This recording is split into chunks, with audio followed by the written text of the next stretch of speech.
पहले होई प्रणाम तिनु, नमो जो आगे हो।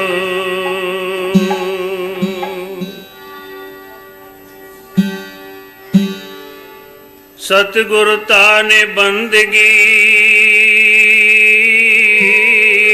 कोटि कोटि प्रणाम। कीट न जाने भृंगी को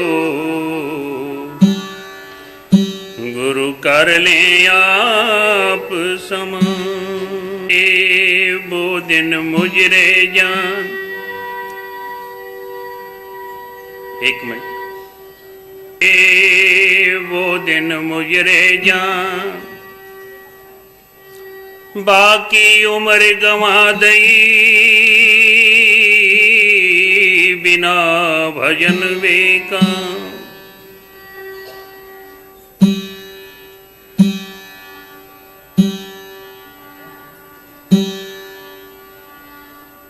पाछे लाग्या जाए था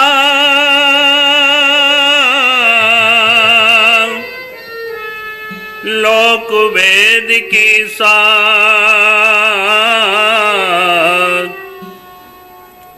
पेंडा में सतगुरु मिले तो दीपक दीनो हाथ।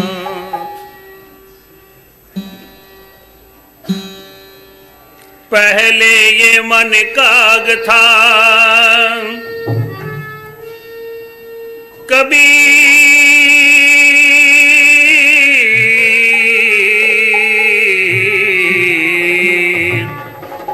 पहले ये मन काग था जीवन करता घात।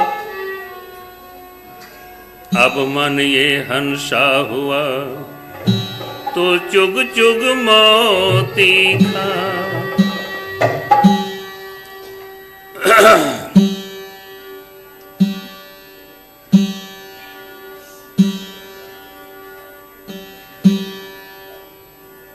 प्रभु की प्यारी साध संगत जी,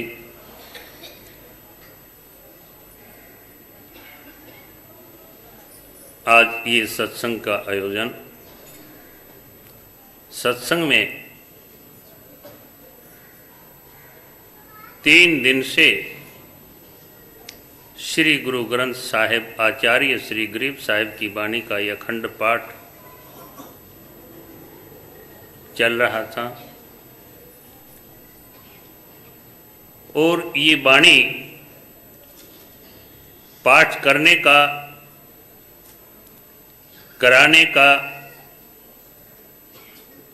महत्व यही है कि ये वाणी संतों की आत्म कल्याण के लिए उनकी अपनी अनुभव वाणी,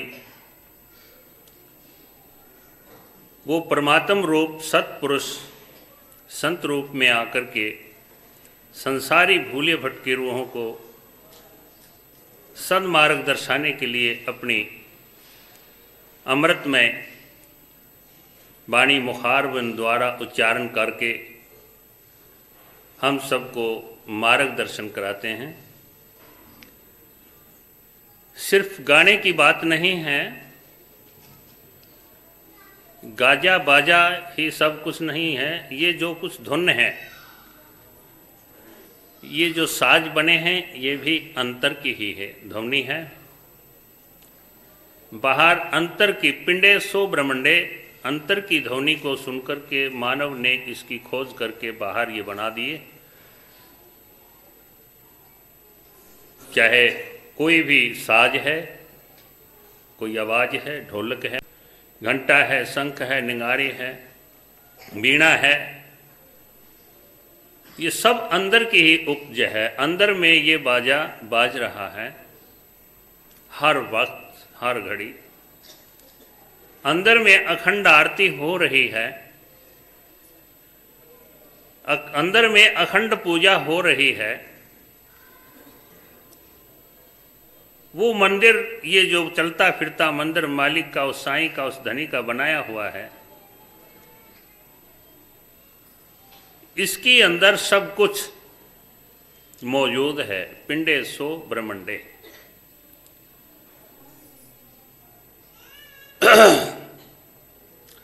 तो अपने पिंड में ही, अपने इस पिंड को हो, इसको चाहे मंदिर कहो, इसको चाहे देवल कहो, इसको चाहे मस्जिद कहो, इसको कुछ भी गिरजा बनाओ, इस शरीर का नाम अपनी अपनी भाषा के अनुसार, चाहे इसको शरीर कहो, इसको चाहे घर कहो, इसको झोपड़ी कहो, चलता है।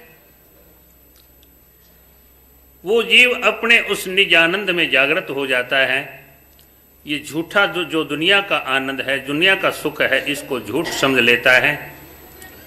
मनमति से इस संसार के अंदर जब माँ के गर्भ से आया, संसार के अंदर फंस गया, संसार के सुख को सुख मानने लग गया,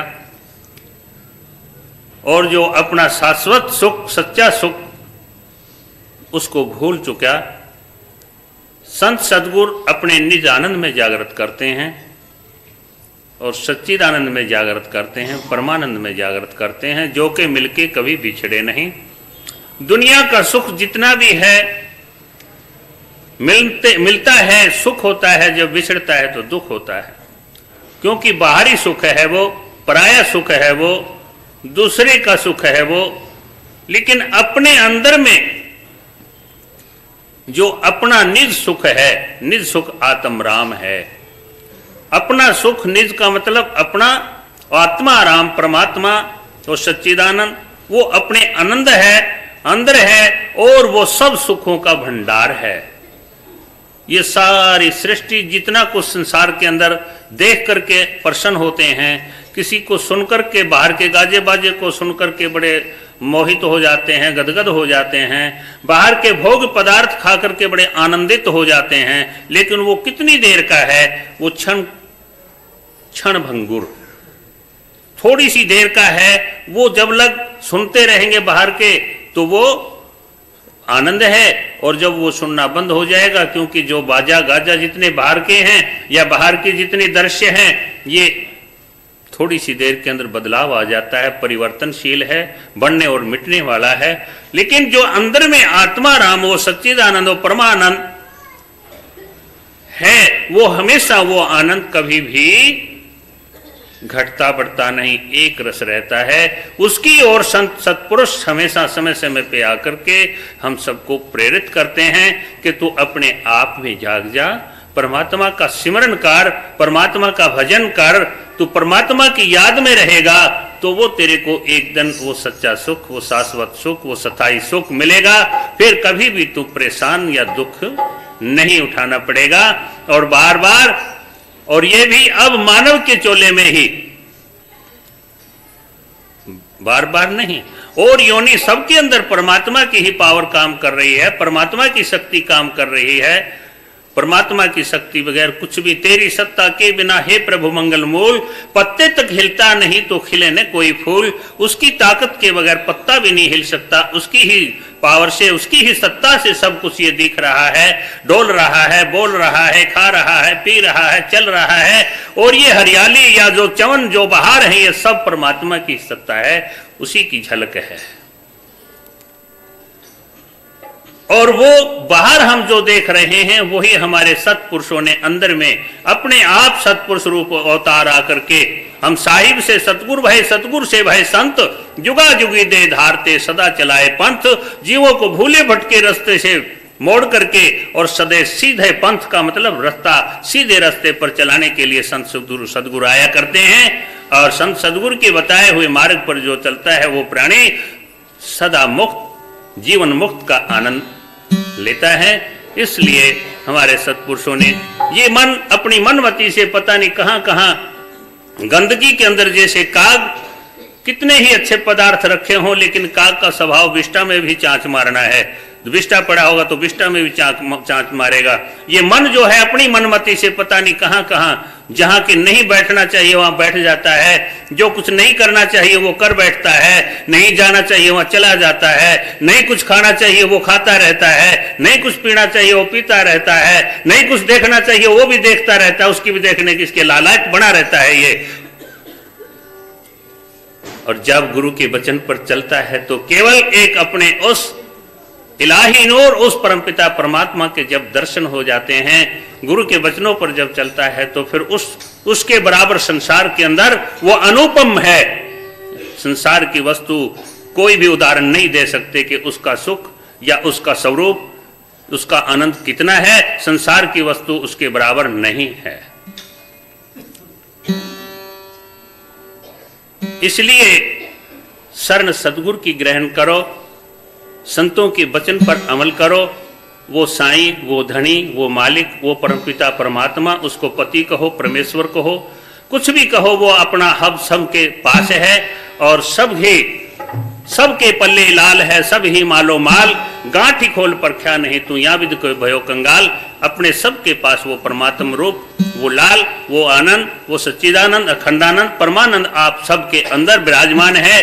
तो उससे मुड़ करके ही झूठे सुख में लगा हुआ है, तो संसार से मुड़ करके अपने आप में स्थित हो जाओ और अपने उस सच्चिदानंद को प्राप्त करो।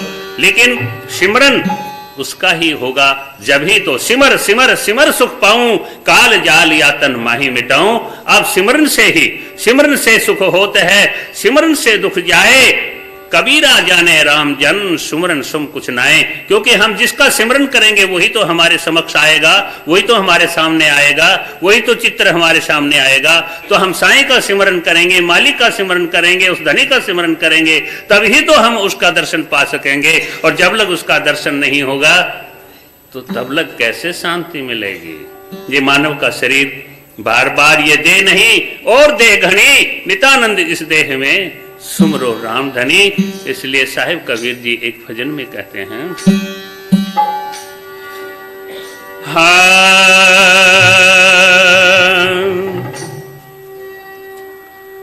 तो भज ले रे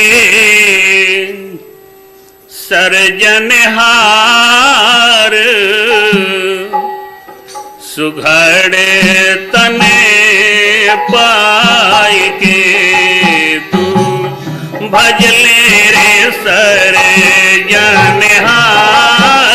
सुघड़ तने पाई के रे तू भज ले रे सरजनहार, सुघड़ तने पाई के।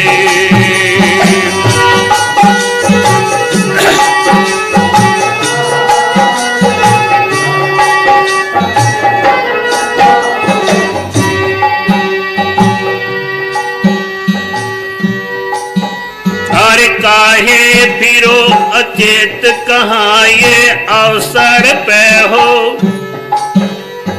बहुड़ न ऐसी देह कहाँ तुम मोसर पाहो जी।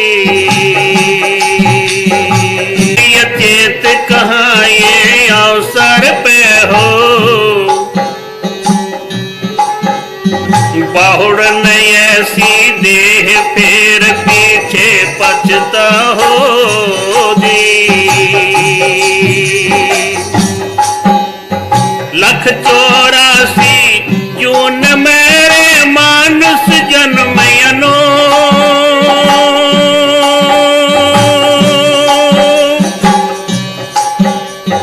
ताहि पाय नर चेतत नाही रे, कहा भूप मनुष्य तने पाए के तू भज ले रे सरजनहार,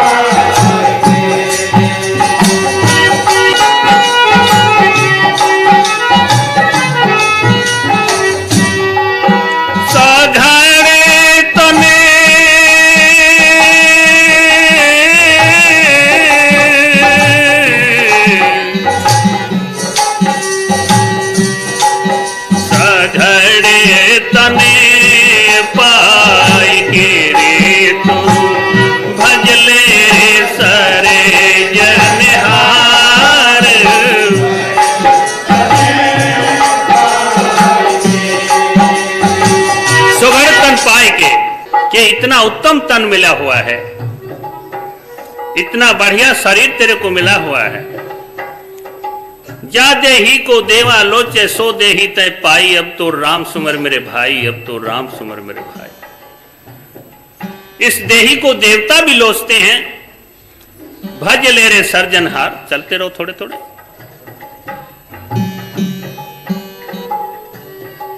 काहे फिरो अचेत, फिर कहां अवसर पे हो। अब चेत जाओ, अचेत ना रहो, ये अवसर फिर नहीं मिलेगा। काहे फिरो अचेत, फिर कहां अवसर पाहो। फिर ना ऐसी देह फिर पीछे पछताओ, कि ये मनुष्य का शरीर फिर नहीं मिलेगा, बाद में पश्चाताप करना पड़ेगा। 184 योनिवी में मानुष जन्म अनूप, अनूप का मतलब उपमा से रहित। इतना श्रेष्ठ चोला है, इतना उत्तम चोला है, बड़े भाग्य से मिला है। और ताही पाए नर चेतत नाही, कहां रंग कहां भूप। यह भी मिल गया, परमात्मा की कृपा हो गई, और फिर भी ये इंसान चेतता नहीं। चाहे रंग है, गरीब है, और चाहे कोई राजा है, गरीब है वो भी दुखी, राजा है वो भी दुखी, सब परेशान हैं। क्यों? झूठे सुख में फंस गए, अपने निज आनंद को भूल गए। इसलिए साहिब कबीर फरमाते हैं, अरे भज ले तू सरे जनहार, सघड़ तने पाय के रे तू भज ले रे।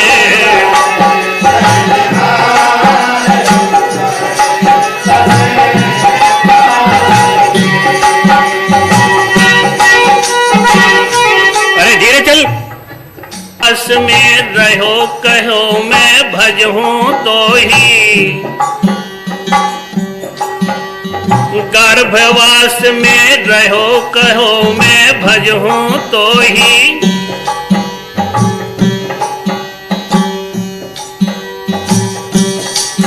हाँ गर्भवास में रहो कहो मैं भजहूं तो ही, निस दिन सुमरो नाम कष्ट से काढ़ो मोही ओधी। गर्भवास में रहो कहो मैं भजहूं तो ही, निस दिन सुमरो नाम कष्ट से काढ़ो मोही ओधी।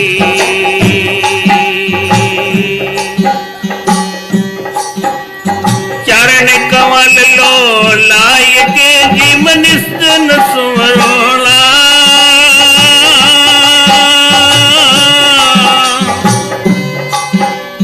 तनिक न तो तान रे की जाए, सगड़ तन पाय के तू भज ले रे सरे जनहार, सगड़ तने पाय के।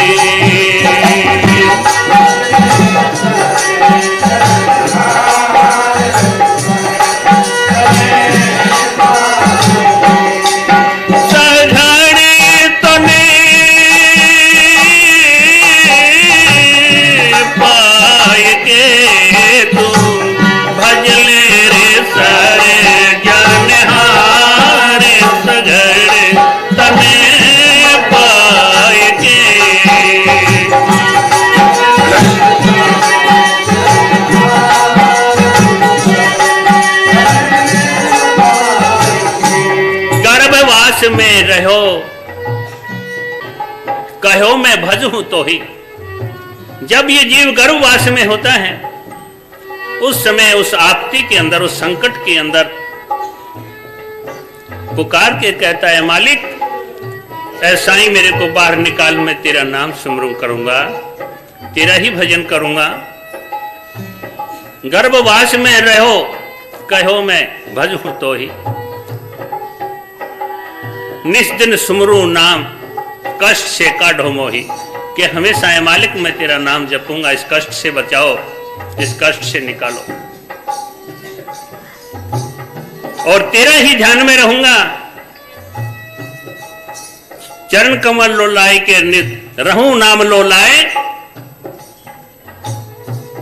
पलक ना तो ही विसार हूं, ये तन रहे तो जाए, ये तन चाहे रहे चाहे जाए, मैं मालिक तेरे को एक पल भर भी नहीं भूलूंगा, मेरे को नरक से निकाल। लेकिन भूल गए आकर के, इसलिए याद दिलाते हैं संत,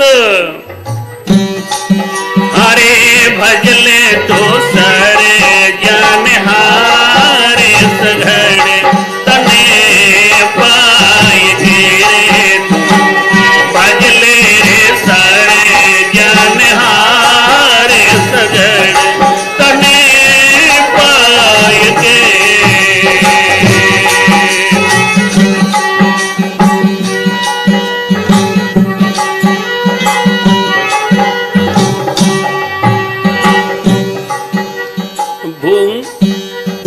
इतनों कियो करार काट गुरु बाहर की ना, भूल गया वे बात माया के भया अधीना दी।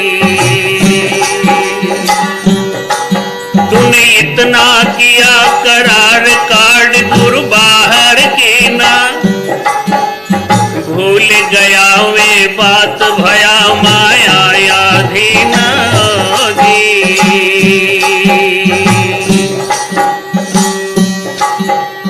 भूली बाता उधर की यान पड़ी सुध,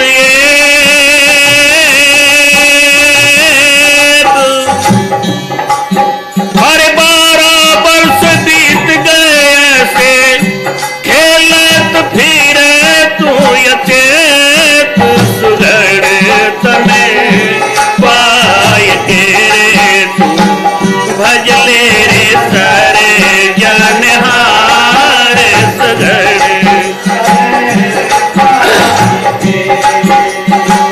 भजले रे सरे जान हारे सगड़े तने पाए के।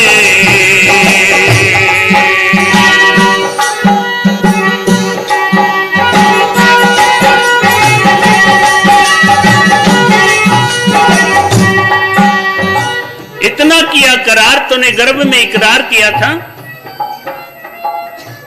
इतना किया करार गुरु बाहर काटा उस मालिक ने, छुड़ाया नरक से, और यहां करके भूल गया उस बात को, माया के अधीन हो गया, दुनिया के अधीन हो गया। उधर में जो करार किया, वादा किया, भूली बाता उधर की, आन पड़ी सुध एत, यहां पर बस देख करके चहल पहल को इसी के अंदर फंस गया, अपने आप को भूल गया, अपने मालिक को भूल गया, अपने कौल को भूल गया। 10-12 वर्ष तक ऐसे ही खेल कूद के अंदर अचेत घूमता रहता है। तो याद दिलाते हैं संत, अब चेत ले भाई, अरे भजले तो सरे जन हारे सघड़े तने पाए गिरे, तू भजले रे सरे जन हारे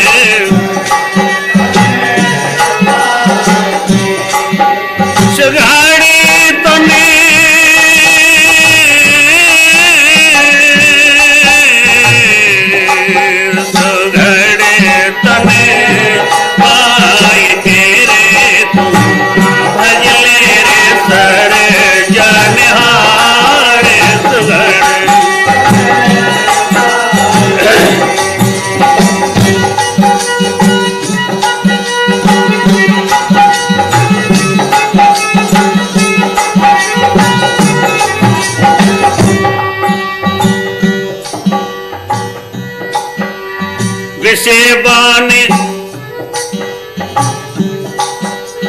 विषय बान समान देह जो बन मदमाती, विषय बान समान देह जो बन मदमाती, देखत चलता छाय तमक कर बोले बातियों जी। अरे विषय बाण समान बोलता, विषय बाण समान देह जो बन मदमाती। देखत चाले छाय तमक के बोले बातियों जी।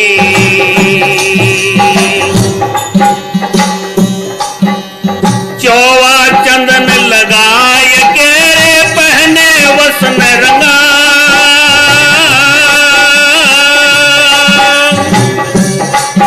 अरे गलियां गलियां झांकी मारे, गलियां गलियां झांकी मारे, पर तेरिया लख मुस्काए सुघड़ तने पाए के रे तू भजले रे सारे जनहार।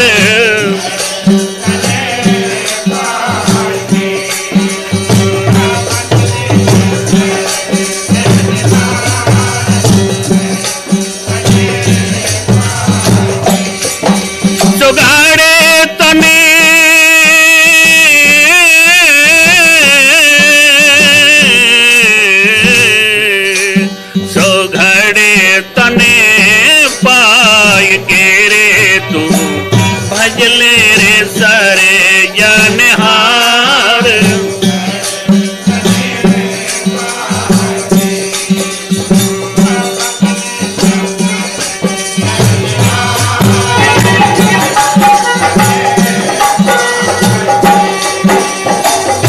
विषयवान समान, विषयों को ऐसा समझो जैसे बाण लगे तीर, विषय रूपी बाण लगे, ऐसी कुमति आ गई। देह जौबन मत माती, शरीर जवान हो गया। विषय बाण समान देह जौबन मत माती, जौबन के नशे में चलता है। देखत चलता छाए तमक के बोले बाती, शरीर की छां देख करके टेढ़ा मेढ़ा, और बात करता तो बड़ा तड़क के बोलता है, नशे से बोलता है, गर्व से बोलता है। चौवा चंदन आजकल तो हम देखते हैं ये माया बाइया भाई भी सब बराबर आ गए। एक खुशबूदार तेल ऐसा लगा के आते हैं, हमारे तो इस दिन दिमाग फटने को हो जाता है जब मत्था टेकने आते हैं।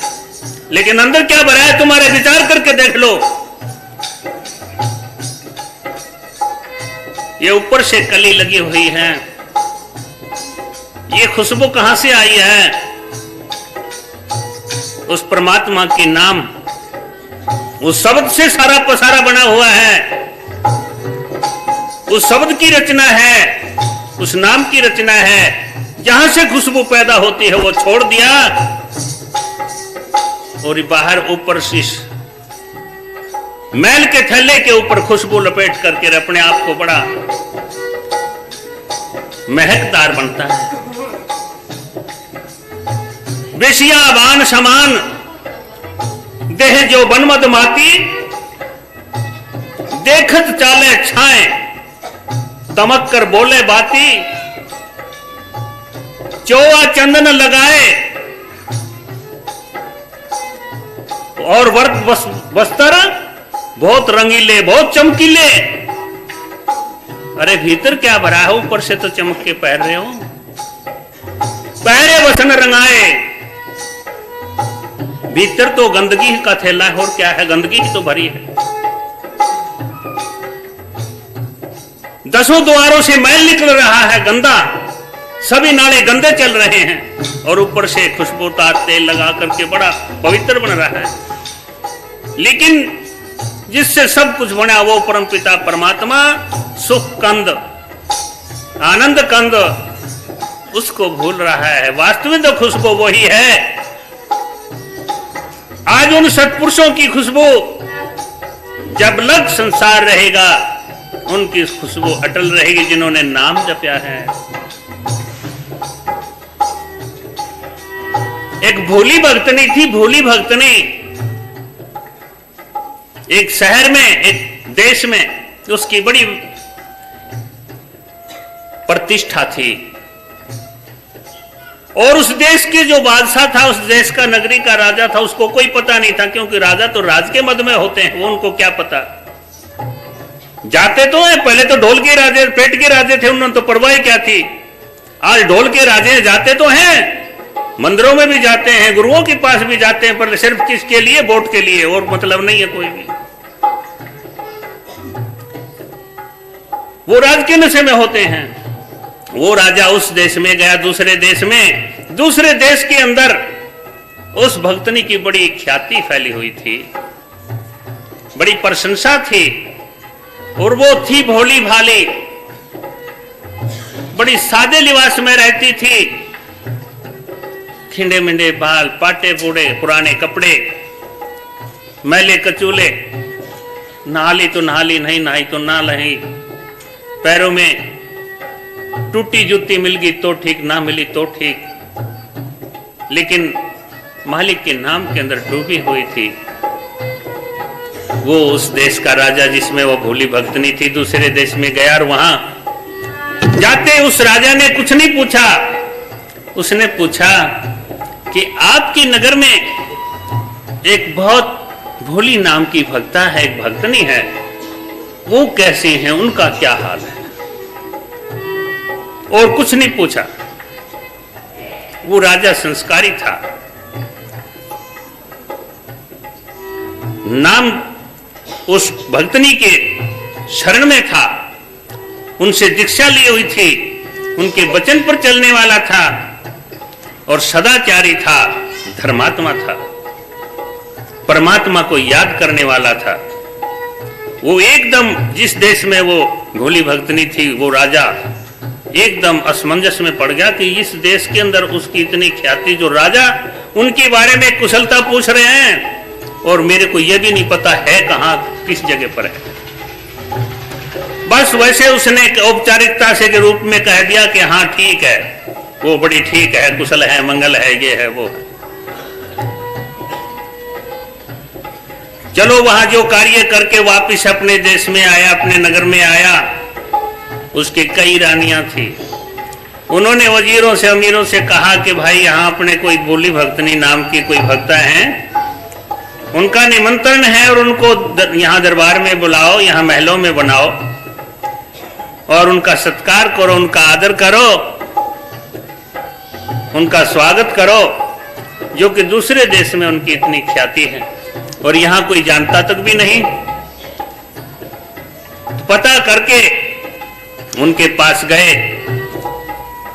उन संत से, उस माता से उन्होंने आग्रह किया, निवेदन किया कि माता, आपका निमंत्रण राजा की ओर से है, आप महलों में दर्शन दें। चलो कोई बात नहीं, ठीक है, याद किया, चलेंगे भाई। वो तो जैसे भी जिस लिबास में थी, जैसे जिस हालत में थी, और उठ के चल ही पड़ी। और उधर से वहां की रानियां, उस महल में कई रानियां उसकी राजा की थी, और भी रहने वाले सब अपना नहाना धोना, श्रृंगार करना, अपना तेल वेल छिड़कना, ऊपर क्या नाम है ये खुशबूदार इत्र वगैरह छिड़कना, चंदन लगाना, वो शुरू कर रखा है। वस्त्र कोई कहीं जब देखिए कोई फर्क ना हो जाए, उसके स्वागत में खड़े हुए हैं। लगाते हैं सभी आजकल तो, क्योंकि पैसा खूब हो गया लोगों के पास, और थोड़े से नौकरी पैसा लग जाता है तो काखों में पाउडर न्यारा मारे हैं, ऊपर न्यारा मारे हैं, पता नहीं क्या क्या कुछ करते हैं, और भीतर से बदबू आती है। उन्होंने अपने तैयारी पर ही भी भक्तनी का स्वागत करेंगे। सभी रानियां बड़ी खूब तैयार होकर के आगे आए, और उधर से कहा कि भक्तनी दरबार में पहुंचने वाली है, तो आगे खड़ी हो। तो बेचारी सीधे सादे लिबास में थी, तो जिस हालत में थी उठ करके आ गई, खिंडे बाल, पाटे कपड़े मैले, और पैरों में जूती भी नहीं। उसकी हालात को देख करके कहीं थोड़ी बहुत लाल भी लगी हुई, लार जो पड़ते हैं ना, ऐसे मस्त रहती थी। वो तो अपने नाम में डूबी हुई, मालिक के नाम में डूबी हुई रहती थी। उसको देख करके वो रानियां कि भक्तनी आ गई, संतनी आ गई। उसको देखकर रानियां सबके नाक चढ़ गया, हाय ये भक्तनी, हाय ये भक्तनी, और नाक चढ़ गया, उल्टी उल्टी सरके घृणा करी उनने। जब उन्होंने एक बात कही भक्तनी ने, याद विचारो, और ये बात बड़ी मार्मिक है। अरे झूठो तार थारो हार सिंगारो, बागड़ी भाषा, ए झूठो थारो हार सिंगारो, ये तन का चौबांडो, या तो हरि का भजन करो, न तो सूरी बनोगी रंडो। इसीलिए संत कहते हैं, ओ भाई भजले तो सरे जने हार, सघड़े तने पाई के रे तू, भजले रे सरे जने हार, जुआन नजर मुखते आवे बात,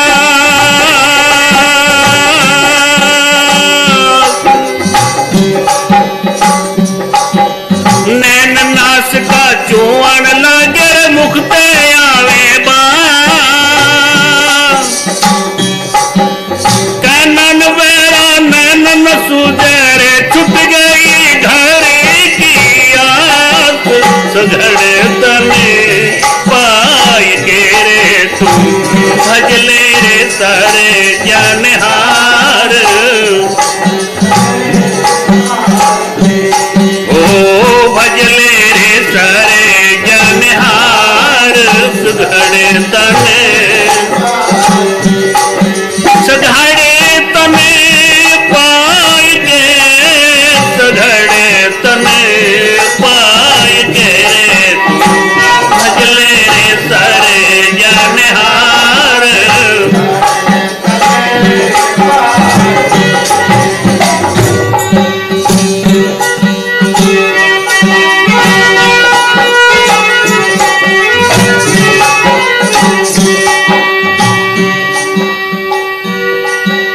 मात पिता सुत नार कहो का के संग जाई,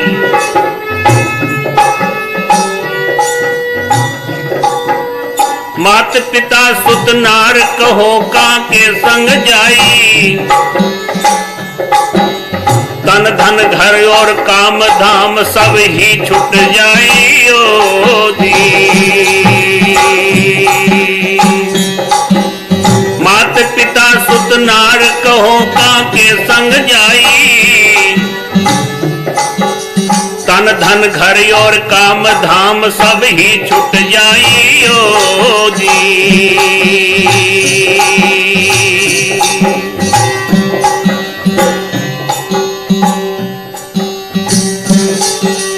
यमराजा तो घेर लियो रे, पड़े यमा के फन,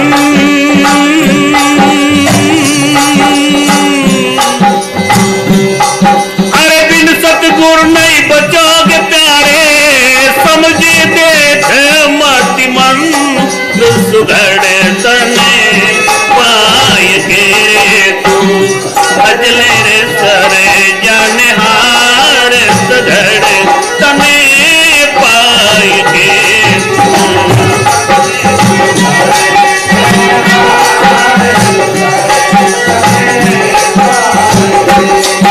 सघड़े तने पाए के, सघड़े तने पाए के रे, अब भजले रे सारे जानहार।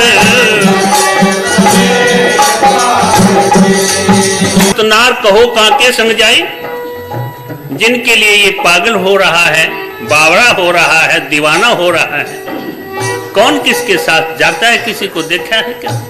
सभी मुख मोड़ जाते हैं, सभी नाता तोड़ जाते हैं, सभी रिश्ता छोड़ जाते हैं, तन धन घर काम धाम सब ही छूट जाए, तन भी धन भी घर भी और सब काम काज और ये धाम भी सारा यही छोड़ जाता है। और जब चलता है केवल अकेला और अपना जीवन में किया हुआ जो कर्म उसके संस्कार वो फिर साथ चलते हैं, वो कभी भी बच नहीं सकता। किसके लिए? दुनिया के लिए। पता नहीं क्या क्या तूफान, क्या क्या झूठ, कितने हेरा फेरी, कितने फरेब, कितने ठगियां, और रात दिन पच पच के मरता है। लेकिन दीन गुमाया दुनी से, दीन गुमाया दुनी से, दुनी न चाली साथ,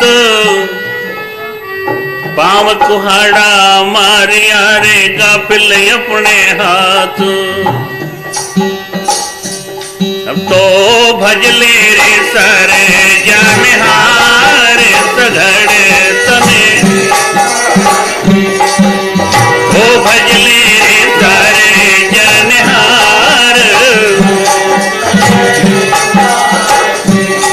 यम के जाले आए पड़े तो पड़े यमा के फंद, फिर तो यम के फंदे में आ गया, छूट गया सब, मुख मोड़ गए, वापिस चल गए तिनका तोड़ करके, तुम्हारा नहीं मैं तेरा नहीं।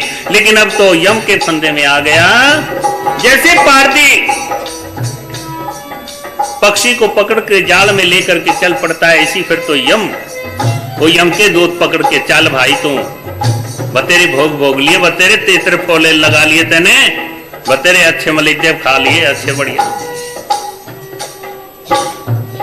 लेकिन बिन सतगुरु नहीं बचोगे, बिन सतगुरु नहीं बात हो रे, समझ देख मतिमंद। शायद कबीर कहते हैं एक बचाव है सतगुरु की शरण, और कोई बचाव नहीं है। चलती चाकी देख के रे रहे कबीरा रोए, दो पाटन के बीच मेरे बाकी रहा न कोई। चलती चाकी चलन दे पीसन दे सब नाज, कोई कोई हरिजन उभरे रे किला मानी लागो। अब तो भजले रे सरे जानहार सुघड़े तन पाए के रे। अब तो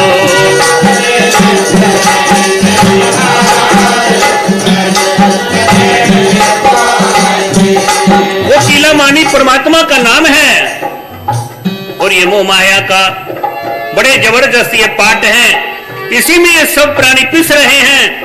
एक बचाओ सदगुरु शब्द पकड़ाते हैं, सदगुरु नाम देते हैं, वही किला है।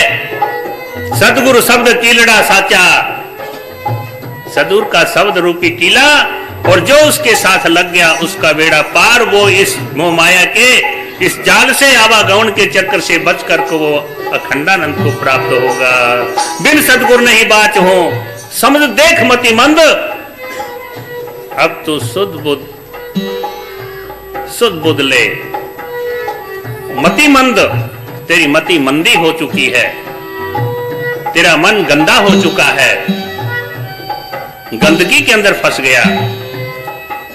शुद्ध सात्विक पवित्र हरि नाम की गंगा में तो डुबकी लगा, जो तू निर्मल हो, पाक हो जाए, पवित्र हो जाए, शुद्ध हो जाए गुरु की शरण में।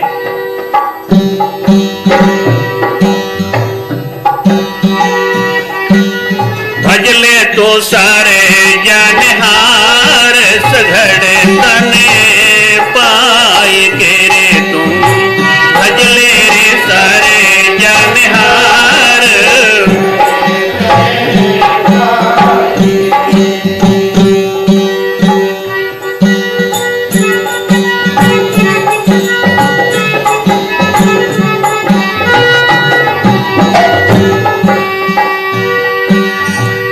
सफल हो जाए गुरु की शरण में आ भाई, देह सफल हो जाए गुरु की शरण में आ जा। तेरा जन्म मरण कट जाए, नाम के पर जा छा जा रे ओ दी।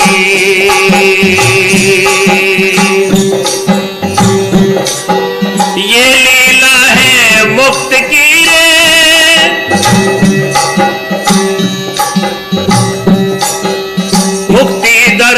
मुक्ति दर क्यों छोड़ फिरे तू जाए हराना।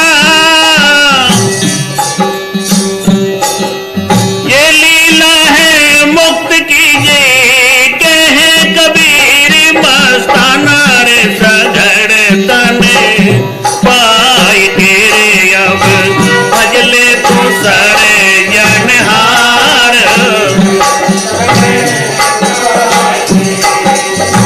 भजले रे सारे जनहार।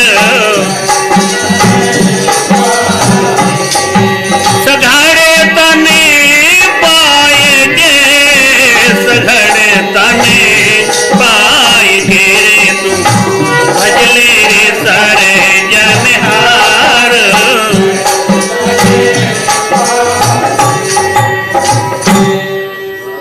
साथ साहेब ये देह सफल हो जाएगी। गुरु की शरण में आ जा। ये दुनिया की शरण तू ले रहा है, ये दुनिया नहीं चलेगी तेरे साथ। माया की शरण तू ले रहा है, माया नहीं चलेगी साथ। काया में लिप्त हो रहा है, काया नहीं चलेगी तेरे साथ। इसलिए ऐ जीवात्मा तू परमात्मा का नाम सिमर, सदगुरु की शरण में जा। तो साहिब कबीर यही कहते हैं तो अब तू सर्जनहार उस परमात्मा का नाम भज ले, तो तेरा कल्याण हो जाए, ये देह सफल हो जाए। धरती पे आया मानव का चोला सफला हो जाए।